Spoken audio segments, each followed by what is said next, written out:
Pocket FM. To unlock all the episodes, click the link in bio. Any last words? Ariana snarled as she clenched her fist. Just then, a strong wind blew, forcing Ariana to divert her attention and defend herself as she held her dagger in front of her. Who dares to interfere? Ariana quickly wiped the blood from the corner of her mouth. Her gaze vigilantly swept around her surroundings a few times, but she still couldn't see her mysterious opponent. Why are you still hiding? Show yourself! How can the Union claim to hate evil when you're just adding to it? A figure slowly walked over from a dark corner. It's you again! Ariana immediately recognized who it was. She then drew another dagger and pointed it at the Night King. You've injured my student twice. It seems like I have to teach you a lesson. The Night King drew his own dagger, the same one that had struck Ariana earlier. Seeing this, Ariana wasn't going to back down and was prepared for a showdown. She brought out the shield that was strapped behind her back. Forged in titanium alloy, she was confident that it would protect her from the Night King's strikes. However, her shield was shattered into pieces like broken glass with just one strike. Ariana's eyes were filled with disbelief. What kind of dagger was the Night King using? It looked much more powerful and terrifying than hers. This is only a small punishment. If you ever dare to harm Kevin again, you'll suffer the same fate as your shield. The Night King warned Ariana without even looking at her as she ran away. Thank God you came. I feel bad, though, that you've already had to save me twice despite your training, Kevin called out with difficulty. It's all right. It doesn't hurt to lose now and then. I still have a lot to teach you, the Night King stoically replied. Thank you so much. I really appreciate it. No matter how thick-skinned Kevin was, it was impossible for him to hide his emotions after the Night King had saved his life twice. That woman is too ruthless. Fortunately, I got here in time, the Night King commented as he took a multicolored pill from his pocket. This is a crystal pill. Take it and you'll wake up recovered. I'll go and check on your friend. After the Night King threw the pill to Kevin, he stood up and walked towards Dalton. When the Night King first got there, he watched them secretly for a long time. He wanted to see how far Kevin could go against Ariana during their second encounter. So he'd witnessed Dalton risking his life to save Kevin, and this impressed him. More than an hour later, Kevin woke up from a deep sleep. When he checked his surroundings, the Night King had already disappeared. Only Dalton, who was recuperating not far away, and the traces of their fight on the ground proved that it wasn't just a dream. I didn't expect the Night King to give me the crystal pill, Kevin exclaimed as he examined how his body felt. According to the herbal medicine books he got from the Alliance, the crystal pill was made from high-grade natural ingredients that only a selected few in the organization knew how to produce. And true enough, his injuries had not only fully healed, but he also felt much stronger than before because of it.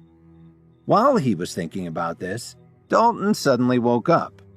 Kevin, are you all right? I'm fine, Dalton. Why don't we head home? We can't stay here for long. Kevin cautioned with lingering fear that Ariana would come back for them when the Night King is out of sight. Dalton was curious. The old man from earlier. That's my mentor. I can't say much, but you must keep his existence a secret. Kevin interrupted Dalton. But he didn't tell him anything else about his connection with the Night King. After all, the fewer people who knew about him, the better. I understand, Kevin. Let's head back now. Seeing that Dalton had already fully recovered, Kevin knew right away what the Night King had given him. The next day, when Kevin took Lily to the Healing Arts School, he was surprised to find that there were various arenas set up on the school's martial arts field. Honey, I've got class now. Let's meet this afternoon. Lily smiled and kissed Kevin before leaving. Okay, Kevin agreed as they parted ways. However, as soon as Kevin stepped into the classroom, he saw Mackenzie, who was sitting next to Penny. He then remembered that he still had to think of a way to save her grandfather, Roger Knott. Very quickly, news of a martial arts competition to eliminate the myriads quickly spread throughout the entire school. Professor Murdoch entered each classroom and explained the rules of the contest. They were very simple. Students would fight each other one-on-one. They couldn't use hidden weapons, nor could they injure or kill their opponents.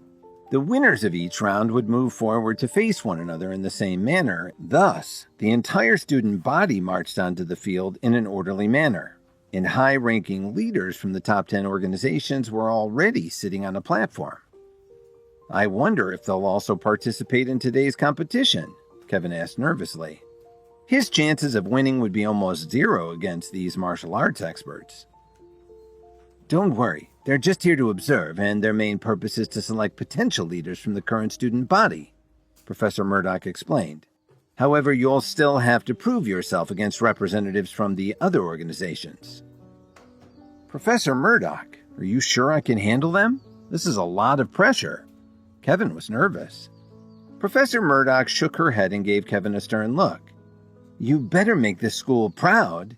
If you don't get first place, I'll... Don't worry. I was just kidding. Of course I'll give my best. Kevin interrupted before going to his seat beside Dalton. Upon doing so, he noticed that Mackenzie was sitting in front of him. You're not a student here, are you? Kevin asked her. I brought Mackenzie. Penny turned her head and explained. At the same time, she gave Kevin a complicated look. You're participating in the competition later, right? How did you know? Kevin was surprised. Each class has a nominated roster of participants determined by our professors. Didn't you read our chat group thread last night? Professor Murdoch told everyone that she was counting on you to win, Penny patiently explained. Kevin and Dalton subconsciously looked at each other when they heard her. Last night, the two of them almost died at Ariana's hands. How could they have had the time and energy to check their phones? Suddenly, Kevin's phone vibrated. Kevin, can you help Mackenzie save her grandpa? In order to not attract attention, Penny had secretly sent him a text. Penny, you think too highly of me. The competition looks fierce out there, Kevin admitted. He really wanted to help, but the problem was that he had to get first place and defeat everyone in his path. Kevin, I believe in you. You're the only one who can help her. Also, I didn't mean to offend you before. Right now, I'm begging you, okay? Please save Mackenzie's grandpa. After Penny sent this message, she let out a long sigh. Seeing this, Kevin turned off his phone screen. He then closed his eyes and took a deep breath. He really wanted to tell Penny, I can't promise anything. Even I don't believe in myself. All this time, Mackenzie didn't notice their silent conversation because she was looking far into the distance. Her mind seemed to be preoccupied with something else at the moment. Please subscribe to the Pocket FM YouTube channel and press the bell icon for instant notification. Check out our channel for more such exciting shows.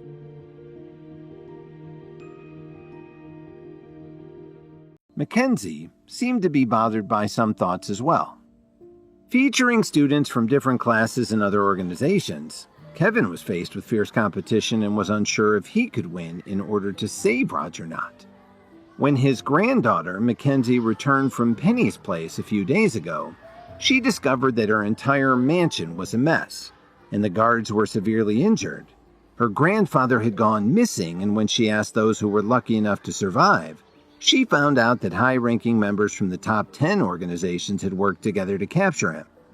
Since then, Mackenzie had spent a great deal of time and effort to look for him, sending members of the myriads and using any connection she had for reinforcements. But up until now, she still had no leads regarding his whereabouts. So when Mackenzie heard about the martial arts competition at the Healing Arts School today and how the final victor would be given the opportunity to kill her grandfather, she followed Penny over to take a look. Given this, Mackenzie had already made up her mind that even if there was a sliver of a chance today, money wouldn't be an issue if it meant saving her grandfather's life. Don't worry, I'll do my best to help you. Even if he had his own doubts about winning the competition, Kevin tried his best to reassure Mackenzie as he spoke to her. Who asked you to help? Are you sure you can win? Mackenzie snapped as her patience was wearing thin. She was so anxious about her grandfather's condition that she had momentarily forgotten how Kevin and the deputy leader of the Myriads were like brothers.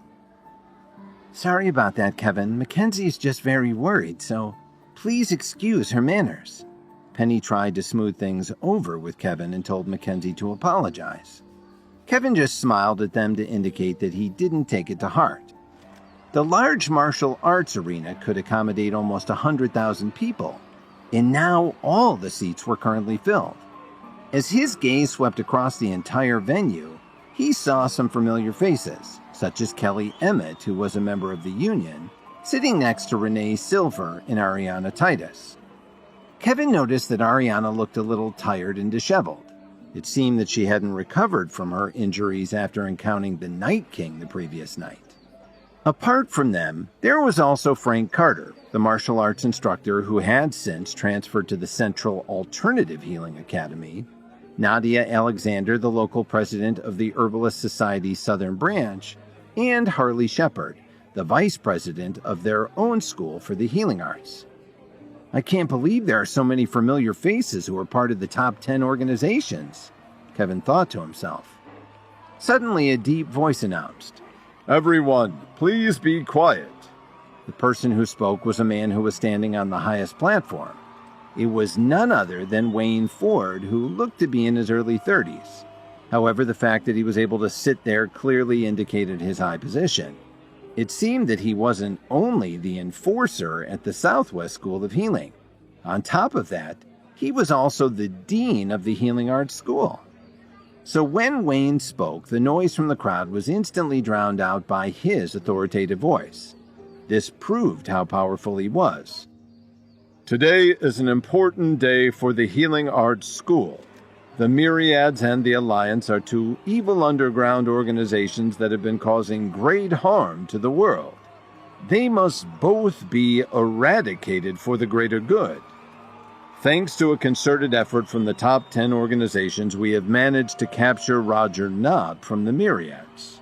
This man has committed countless crimes and has killed countless people. Do you think we should punish him?" Wayne asked. "We should!" Thousands and thousands of people agreed in unison. What kind of narrative is he selling?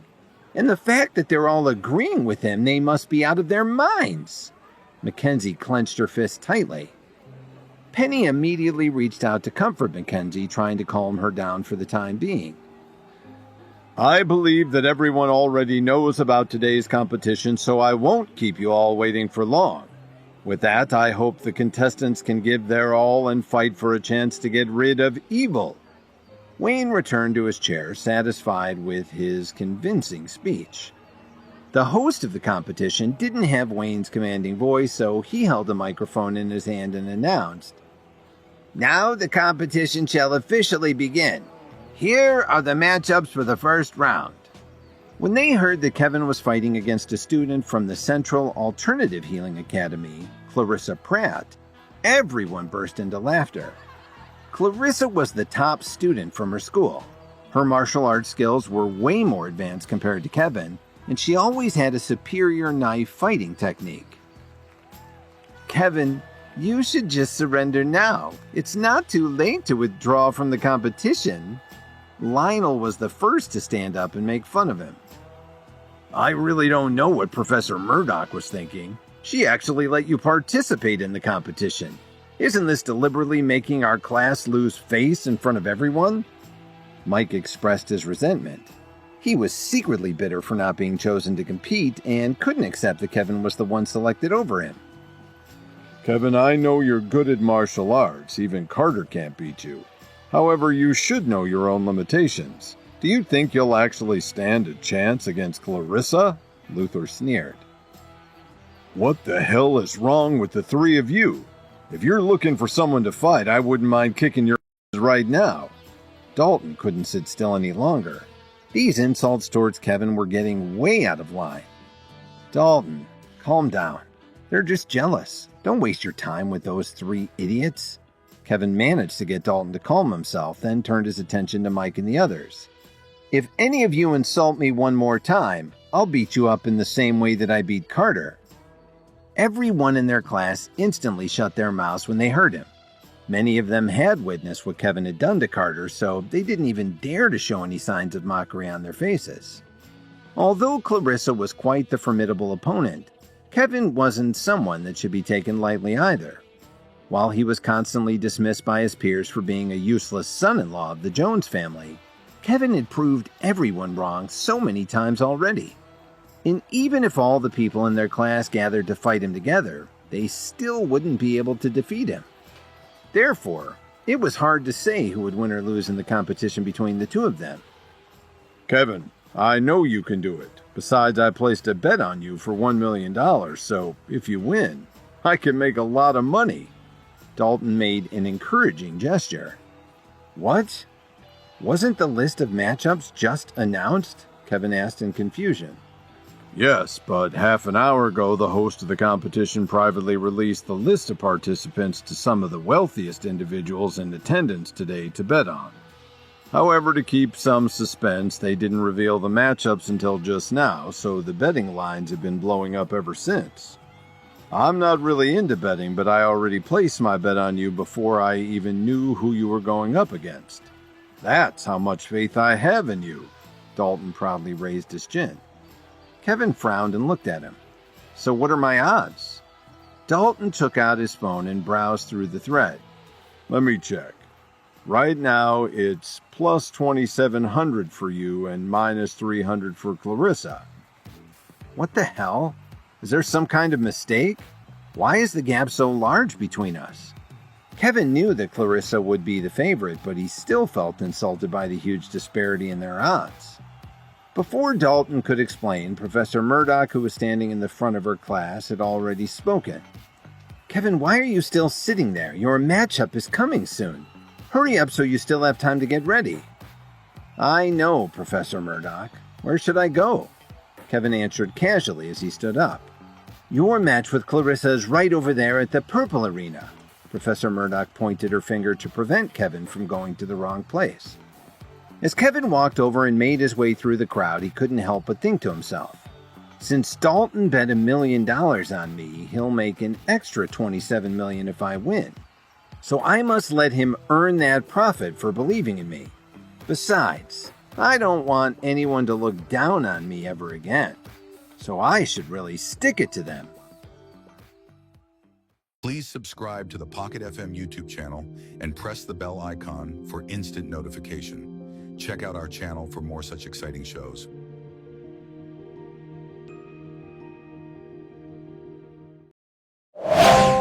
Pocket FM.